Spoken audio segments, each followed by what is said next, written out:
হঠাৎ করে কারো বৈশাখী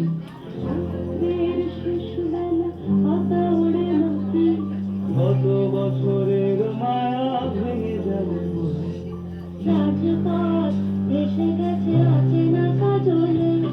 প্রত্যেক বছরের মতোই এবছরও বৈশাখী পার্বণ 1432 সাল আমরা অনুষ্ঠিত করতে চলেছি, কিন্তু এইবারের অনুষ্ঠানের একটি বিশেষত্ব আছে।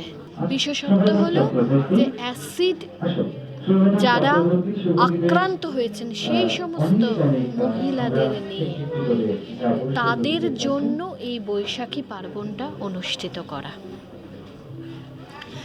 তার সাথে সাথে আমরা কিছু দক্ষিণ কলকাতার অভিনেতা অভিনেত্রীদের মুখ থেকে বৈশাখের সময়টা, তাদের ছোটবেলাকার বৈশাখী আড্ডা বা বৈশাখ মাসটা কেমন কেটেছে তাদের গল্প শোনার জন্যই আজকের এই অনুষ্ঠানটা।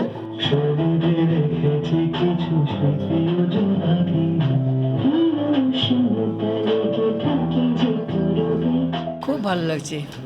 পয়লা বৈশাখ তো অনেক দিন হয়ে গেছে, কিন্তু এই যে ইন্দ্রাণী মনে করে প্রত্যেক বছর বৈশাখী আড্ডা, এটা আমি হয়তো প্রত্যেকবার আসতে পারি না, কিন্তু এলে পরে ভালোই লাগে। এত সুন্দর গুছিয়ে করে, ভালো লাগে। এরকম প্রোগ্রামে আসতে পেরেছি, খুবই ভালো লাগছে। আগেও অনেকবার ম্যামের প্রোগ্রাম করেছি, নাচ করেছি, মহালয় করেছি, তো অনেকটা দিন আমার বেবি হয়েছে, রিসেন্ট আমি আসতে পারিনি অনেক প্রোগ্রামে, তো আসতে পেরে আজকে খুব ভালো লাগছে। Thank you.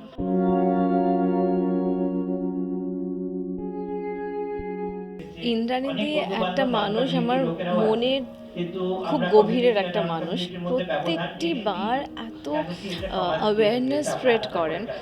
আজকে নতুন কিছু আমি একবার ট্রান্সজেন্ডারে দেখেছি, অরফেনে, সব কিছু নিয়ে তো কাজ করে। আজ আসল উদ্দেশ্যই হলো আমাদের অ্যাসিড অ্যাটাকার্সদের সামনে তুলে আনা, তাদের কাজ, তাদের লাইফ স্টোরি, তাদের কিভাবে রিজেকশন সহ্য করে কনফিডেন্স নিয়ে আবার কাজে নেমে পড়া, তাদের নিজস্ব জীবনটাকে আবার নতুন করে ফেরত পাওয়া, এইটা নিয়ে আমাদের আলোচনা হচ্ছে।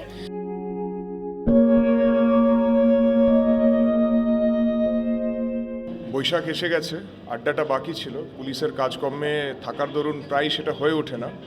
তো আজকে এখানে এসে কিছুটা আড্ডা দিতে ভালো লাগছে। আশা করি আসছে দিনগুলোতে একটু সময় পাবো আড্ডা দেওয়ার। আমার নাম সুনীতি কর্মকার।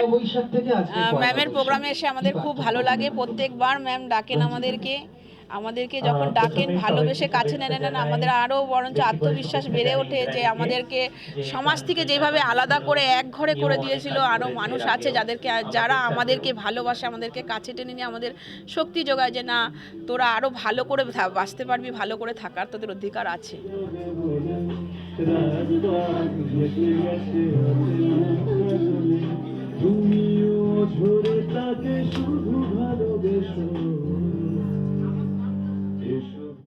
मेरे हिसाब से जो भी होता है वो गलत होता है हमेशा, एंड हम सब क्राइम के अगेंस्ट जाकर ये चीज़ को और माने सीरियसली लें लाइफ में कि ऐसा कुछ और किसी के साथ ना हो, क्योंकि हम जब देखते हैं, हम लोग जब देखते हैं ये सारी चीज़ें, तो हमें बहुत बुरा लगता है, बहुत ख़राब लगता है किसी को भी ऐसे इस हाल में देख के। तो नहीं चाहते हैं कभी भी किसी के साथ ऐसा हो, और गवर्नमेंट इसके लिए कड़े से कड़े एक्शंस प्रोवाइड करे कि किसी को भी ऐसा फील ना हो लाइफ में। यही आशा करूँगा। Rana report, S news.